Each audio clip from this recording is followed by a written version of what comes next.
Saya dulu awalnya nggak suka sama sekali dengan Malaysia. Apalagi kalau Malaysia menang melawan Indonesia. Hancur itu. Mereka ini ngeteng, mereka borak sama-sama, ya kan? Apa yang harus dipertikaikan sebenarnya? Assalamualaikum warahmatullahi wabarakatuh. Apa khabar follower page Harimau Malaya? Kita jumpa lagi untuk konten-konten bola sepak seterusnya daripada kami di Harimau Malaya. Hari ini ada sedikit istimewa. Kita bawa import. Kita import tetamu kita kali ini daripada rakan serumpun kita. YouTuber terkenal dari Indonesia. Apa khabar Wak Lonjong? Halo kawan-kawan, Assalamualaikum warahmatullahi wabarakatuh. Sihat Wak? Alhamdulillah, sehat Bang, Alhamdulillah. Abang, awal gimana? Sehat tak? Saya sihat. Makin banyak makan, makin besar badan, makin sihat. Dengannya baru balik kerja ya? Terlihat dari bentuk bentuk pipi. Apa ya bahasa Melayunya pipi itu ya? Tembam, tembam. Tembam itulah ya. Wak, baru balik kerja dengannya? Kalau kalau saya eh, hari ini kebetulan karena cuti, jadi sehari ini saya di rumah saja. Duduk Okey. rumah, duduk kat rumah. Tapi duduk rumah pun, online macam ni pun, banyak juga income-nya ni. Waduh, kata siapa Bang? Tak, tak, sama saja lah Bang. Okey, Saya Wak. bukan YouTuber kelas seperti siapa namanya Zuki atau Mister Ah, Kokom atau Sofian yang editor ahli editor itu bukan. Saya hanya sekedar mereaksi menghibur kawan-kawan saja, tak lebih tak kurang. Okey, actually kita mula kenal Wak Lonjong ni, macam saya personally mula kenal bila Wak review kita punya vlog masa Malaysia lawan Bangladesh dulu. Oh Dari situ saya iya, start kenal. Jadi boleh tak Wak ceritakan bila sebenarnya Wak mula uh, melihat ataupun mengambil maklum tentang bola sepak di Malaysia? Bila ambil tahu? oke. Awal mula kenapa saya sering membahas bola sepak Malaysia ya? Hmm. Oke. Awal mulanya dulu ini terus terang saja, secara jujur, saya dulu kalau melihat bola sepak Indonesia, apalagi versus dengan Malaysia, terutama Malaysianya ini, maaf bang ya, maaf sebelumnya, No problem. saya itu nggak suka. Hmm. Saya dulu awalnya nggak suka sama sekali dengan Malaysia. Apalagi kalau Malaysia menang melawan Indonesia. Hancur itu. Musuh lah musuh. Hancur hati. Hancur itu. Aduh. Ya kan, ya maaf-maaf aja bang. Jadi saya pernah membuat sebuah video luahan rasa hati saya, luahan rasa kecewa saya apabila Indonesia kalah melawan Malaysia. Di situ di videonya itu sudah apa ya? Saya meluahkan rasa hati saya marah-marah. Ini macam mana nih? Kita negara Indonesia negara besar, tapi kalah dengan negara Malaysia yang negara kecil. Macam mana ini? Bagaimana? Saya marah-marah di situ. Ya kan? Tapi anehnya, Bang, anehnya ini yang aneh. Anehnya ini para netizen Malaysia ini ketika saya marah-marah ini malah mereka tertawa ini, Bang. Saya marah, ya kan? Mereka malah tertawa. Bahkan menghibur saya, sabar Wak Lojong, namanya ada permainan, ada yang kalah, ada yang menang, ya kan? Begitu. Jadi saya akhirnya yang awalnya kurang begitu suka dengan Malaysia, saya akhirnya agak tertegun juga lah. Gua marah-marah sama timnasnya Malaysia, sama pasukan negaranya gua marah-marah karena kecewa juga kan Indonesia kalah. Ini orang Malaysia malah ngasih semangat gua nih. Wah ini ada apa ini ya kan? Akhirnya dari situ waktu itu kalau tak silap menuju final, aku lupa bang, itu event dalam event sukan apa, tapi yang jelas aku masih ingat betul waktu itu Malaysia melawan Vietnam Okey. final. Aku lupa itu sukan apa, IFF ke atau under EF under berapa aku lupa. Tapi yang jelas final itu Malaysia versus dengan Vietnam. Dan akhirnya Malaysia keluar sebagai sang juara. Aku lihat di sini, aku lihat memang nampak dari cara permainan mereka ini memang sangat rapi, kompak. Tahu kompak, Bang? Oh, tahu. Kompak itu serasi. Nah, serasi, kompak, ya kan? Saya lihat di situ kan macam mana gerakan-gerakan yang dipamerkan oleh para harimau Malaya atau skot harimau Malaya pada waktu itu. Dan akhirnya saya berusaha membesarkan hati saya. Oh, memang pada saat itu ya, pada saat itu memang saya harus mengakui skuad Harimau Malaya sangat efektif dan terbukti bisa mengalahkan Vietnam pada waktu itu. Akhirnya saya membuat sebuah video, intinya saya mengucapkan selamat dan tahniah. Nah, saya berbesar hati dong, ya kan. Mereka harus mengakui lah, harus sportivitas, harus mengakui memang permainan mereka sangat bagus pada waktu itu. Dan akhirnya ramai sekali netizen dari Malaysia yang mengucapkan terima kasih juga kepada saya, ya kan. Lalu ramai yang request, coba Lojong reaction musik yang ada di Malaysia, lalu tempat-tempat percutian Malaysia, terutama sukan olahraga. Akhirnya dari situ saya kenal yang namanya KL City, Terengganu FC, JDT, waktu itu masih ada Melaka Bang, waktu itu ya Melaka, lalu Pahang FC, apalagi waktu itu kalau tak silap Sadil Ramdhani membela Pahang FC kan waktu itu. Wah, Ya. ini semakin semakin saya lebih apa ya intens lagi untuk melihat perkembangan bola sepak yang ada di Malaysia. Begitu Bang awalnya Bang. Sampai sekarang ini. Tapi masa mula-mula membuat konten tentang bola sepak Malaysia, konten-konten Malaysia, kawan-kawan di Indonesia boleh terima tak pendekatan tu? Oke. Kalau dari kawan-kawan saya sendiri, saya rasa memang tidak ada masalah, Bang. Kawan-kawan kampung saya sendiri ya, tidak ada masalah karena memang mereka pun juga mengakui, Bang, ada beberapa momen terkadang itu Indonesia mainnya lebih bagus daripada Malaysia. Betul? Tetapi di satu sisi lain ada beberapa momen ya kan, terkadang Malaysia pun mainnya lebih hebat daripada Indonesia juga. Jadi paham nggak gue ya? Paham ya? Jadi bila mana Garuda mungkin performnya tinggi, Malaysianya biasa-biasa aja. Tapi di satu sisi lain Malaysia performnya lagi tinggi, Garuda biasa-biasa aja. Jadi aku rasa tidak ada masalah ya selagi saya sendiri tidak terlalu memburukkan Indonesia, apalagi memperbanding-bandingkan. Saya rasa kawan-kawan yang ada di kampung-kampung saya sih nggak ada masalah, Bang. Jadi tetap menjaga hati perasaan kedua netizen ini.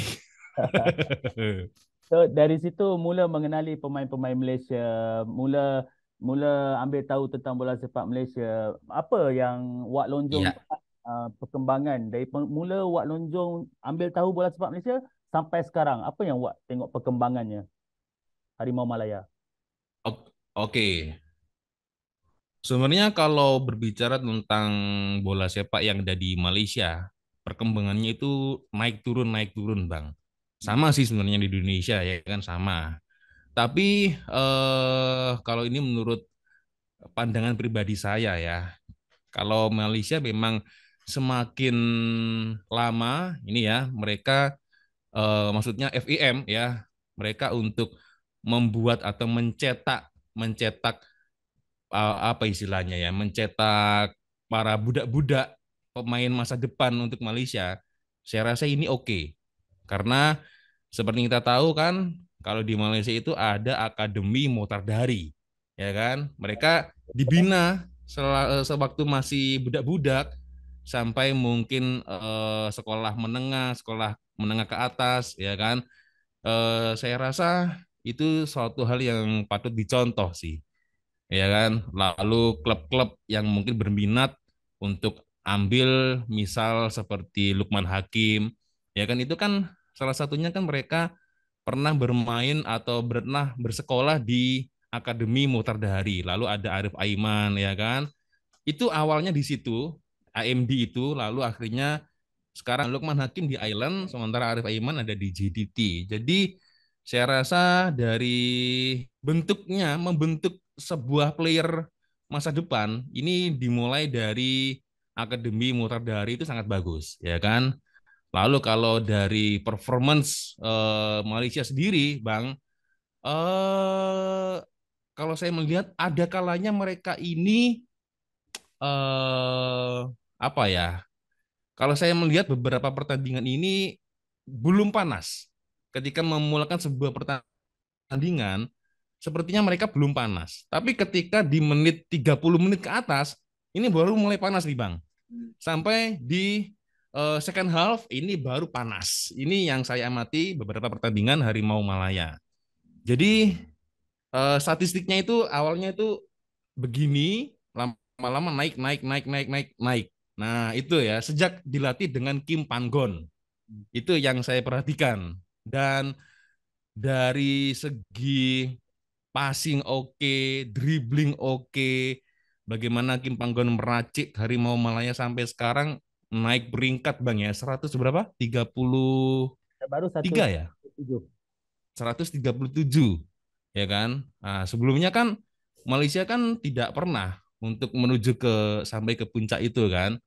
Nah, itu yang saya lihat semakin maju sih ya kan. Belum kita kalau berbicara tentang klub kemajuan JDT ya kan, bagaimana mereka memanajemen klub itu menjadi rasa-rasanya ini seperti klub-klub kelas Eropa, Bang, ya kan? Itu yang menjadi salah satu kenapa bola sepak Malaysia ini terlihat lebih mahal, ya kan?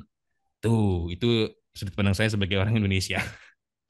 Okey, kalau macam sebelum ni sebenarnya banyak kali juga dulu Bambang Pamungkas main di Malaysia, Ponario Astaman pernah. Kita Safi Salih pun pernah main di sana. Ya, Sekarang ada Jordi Amat, ya, ada Sadi Ramdhani. Macam mana Jody Amat. Wak Lonjong melihat pemain-pemain Indonesia bermain di Malaysia, dan kalau pemain Malaysia bermain di Indonesia, macam mana rasa kesesuaian mereka?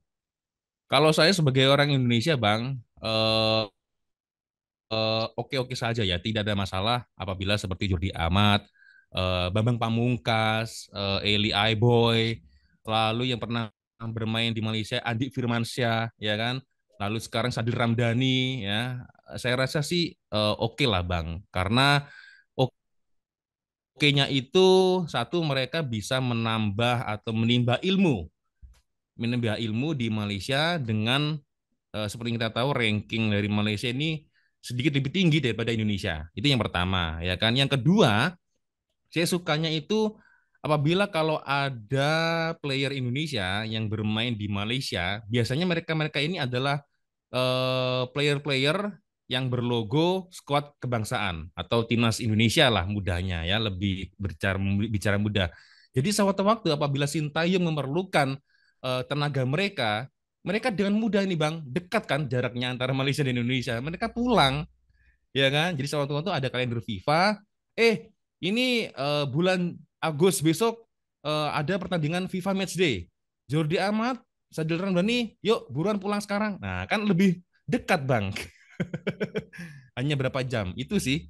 Jadi saya rasa tidak ada masalah. Dan apabila kalau ada player Malaysia yang bermain di Indonesia, seperti contohnya waktu itu ada Safi Sali. Wow, itu legend itu Bang. Ya kan? Safi Sali itu fansnya itu luar biasa banyak betul Bang. Dan masih teringat betul anak-anak tahun kelahiran 80 90 seperti saya masih teringat betul bagaimana tajamnya striker Safi Sali ketika dia memperkuat Pelita Bandung Raya pada waktu itu ya. Jadi masih teringat betul nih Bang ya, bagaimana Safi Sali ini tajam sebagai striker ketika dia melalang lintang buana di Liga Bola Sepak Indonesia. Itu masih teringat betul itu. Jadi saya rasa gak ada masalah. Jadi pertukaran yang bagus kan Bang. Jadi saling membutuhkan, saling memerlukan antara Indonesia dan Malaysia. Nah, begini. Cumanya Wak baru ni ada macam isu Sadi Ramdhani di Instagramnya, dia kata dapat banyak kritikan sebab mereka harapkan Sadil pergi lebih jauh bermain di Eropah. Wak sendiri melihat apa permintaan, sebab mungkin bagi fan Indonesia Sadil tu pemain harapan. Mereka nak tengok Sadil pergi lebih jauh. Wak sendiri melihat macam mana Sadil? Oke oke. Kalau setahu saya Bang, setahu saya masalahnya bukan begitu. Setahu saya ya, kalau saya silap mungkin di sini boleh boleh membetulkan ya. Setahu saya permasalahan Sadil itu ketika dia jarang sekali ditampilkan di timnas Indonesia. Dia jarang mendapatkan menit bermain ketika saat membela Indonesia, Bang. Ya kan? Lalu kalau tak silap, ini mungkin kalau saya salah bisa dikoreksi. Kalau tak silap, dia menuliskan satu status, ya kan, tentang player-player yang berdarah kacukan. Nah, jadi sepertinya Sintayong ini lebih sering sekali memainkan player-player yang berdarah kacukan, ya kan? Lokal mungkin hanya ada 5 atau 6 orang, selebihnya itu orang-orang yang player-player berdarah kacukan, ya kan? Nah, di situ terlihat menurut para netizen ini sepertinya Sadil Ramdhani ini agak sedikit mengutarakan protes. Hmm. Nah, kami ini para player lokal setidaknya diberikan kesempatan lah untuk di menit-menit atau dikasih menit bermain. Nah, begitu ya kan. Jadi aku rasa itu masalahnya, Bang. Jadi bukan karena netizen untuk meminta Sadil untuk pergi jauh-jauh ke Eropa untuk menimba ilmu, bukan. Semestinya setahu saya masalahnya itu. Masalahnya di situ, Bang. Jadi Jadi bila karena kurangnya bermain. bila Wak sebut pasal darah warisan tu naturalisasi, dua-dua kita Malaysia dan Indonesia pun gunakan approach yang sama. Wak sendiri Ya, secara peribadi, Wak setuju atau tidak proses naturalisasi ataupun pemain kacukan ini diteruskan oleh kedua-dua negara? kalau saya rasa sangat setuju, Bang ya, karena ya tidak munafik lah ya, tidak munafik kalau kita terlalu apa namanya istilahnya berharap dengan player lokal bisa boleh, tapi itu prosesnya akan lama, Bang. Bisa 10, 20 tahun, 30 tahun lagi. Kalau murni player lokal ya. Tapi kalau kita bereksperimen dengan menggabungkan player lokal sekaligus dengan player kacukan ya, berdarah misal seperti yang di Malaysia. Ada player yang berdarah Malaysia. Setidaknya dia ada rasa nasionalisme untuk membela negaranya, negara mungkin nenek moyangnya, negara bapaknya dulu, emaknya dulu. Aku lebih suka orang-orang player-player yang berdarah kacukan, blaster. Aku lebih suka itu sih, Bang. Jadi saya rasa tidak ada masalah selagi mereka masih ada darah Malaysia atau darah Indonesia. Secara tidak sadar akhirnya mereka akan bermain untuk lencana di dada, Bang. Betul tak? Ya kan? Bermain untuk Harimau Malaya dari Malaysia, yang dari Indonesia bermain untuk Garuda di dada. Nah, begitu. Jadi saya rasa kehadiran player-player berdarah Mat Saleh lah lebih mudahnya ngomong ya, atau player-player berdarah kacukan ini saya rasa tidak ada masalah kalau mereka ingin membela tim negara mereka masing-masing. Lebih bervariasi, Bang, itu, Bang. Okey, Wak, saya difahamkan Wak bukan setakat menonton dari rumah saja. Wak sendiri pun pernah turun ke Malaysia. Tengok dengan mata sendiri bola sepak di Malaysia. Boleh tak ceritakan pengalaman datang ke Malaysia untuk menikmati bola sepak di Malaysia? Apa mungkin perbezaan yang paling ketara? Mungkin di Indonesia lebih fanatiknya. Apa perbezaannya? Yang jelas itu adalah di tahun 2019 di mana kali pertama saya menginjakkan kaki saya di Malaysia dan datang untuk pertama kalinya di Stadion Nasional Bukit Jalil. Itu pertama kalinya perasaan saya campur-campur waktu itu, Bang. Bagikan Oh, rujak campur-campur. Campurnya saya suka dan sangat senang sekali karena ini adalah first impression saya, pertama kali pengalaman saya untuk datang ke negara jiran ya, untuk datang langsung melihat Stadion Nasional Bukit Jalil. Tetapi ada sedihnya juga, Bang. wih. Sedihnya ketika Indonesia dibantai dengan Malaysia pada waktu itu. Itu sedihnya, Bang, itu, Bang ya. Jadi saya nonton dan memang waktu itu memang kondisi PSSI yang di Indonesia itu memang kacau, Bang, itu, Bang. Kalau tak silap waktu itu pelatihnya Simon McManamy. Nah, pelatih Simon Simon McManamy itu pun tidak hadir di Stadion Bukit Jalil itu, Bang. Saya masih ingat betul itu. Tidak hadir. Sudah head coachnya tidak hadir si Simon itu ya kan. Permainan Indonesia seperti itu. Wah, dilibas dengan Safawi Rashid. Masih ingat betul saya itu. Ah, Dari segi fasilitinya perasaan macam mana? Macam mana campur-campur. Wak tengok stadium Bukit Jalil, dan Wak pernah pergi stadium SSI juga kan? Macam mana tengok fasilitinya? Impression. Ya, kalau impresi wah sudah jelas, Bang ya. Ini terus jujur ya, terus terang untuk dari ranking yang pertama ini adalah SSI. Yang paling bagus sekali menurut saya ya, paling bagus itu menurut saya peringkat satu SSI. Setaraf Eropa memang stadiumnya ya. Itu memang itu juga first impression saya ya. Jadi saya macam seperti masuk di stadium Barcelona FC ya kan. Jadi bayangin, Bang, saya itu orang desa. Saya itu orang desa, saya itu, Bang. Saya orang kampung. Nggak pernah di Indonesia, nggak pernah ke Jakarta, nggak pernah ke Bali. Sekali saya keluar ke rumah, saya langsung ke Malaysia, datang ke SSI, datang ke Stadion Bukit Jalil. Jadi ya bayangin aja, imagine that saya orang kampung nonton seperti itu rasanya, oh my God, ya ya begitu. Dari fasilitinya oke semuanya ya. Dan terlebih lagi fansnya Bang. Fans dari Harimau Malaya ini semasa saya datang ke SNBG waktu waktu 2019 itu fansnya juga sangat welcome dengan orang-orang Indonesia, terutama para pekerja ya, para pekerja Indonesia yang datang untuk membela timnas Indonesia itu mereka tak ada masalah. Bahkan banyak sekali tulisan-tulisan selamat datang saudara serumpunku, selamat datang Indonesia, kita bersaudara selamanya. Wah, itu buat saya terharu tuh Bang. Serius, ya kan? Dan bahkan saya masih ingat betul di bangku salah satu bangku penonton itu ada sepasang suami istri Bang. Yang lelaki memakai baju Harimau Malaya, yang wanita memakai baju Garuda, duduk berdampingan Bang. Itu kan sangat mesra sekali itu kalau kita nontonnya, betul tak? Ya.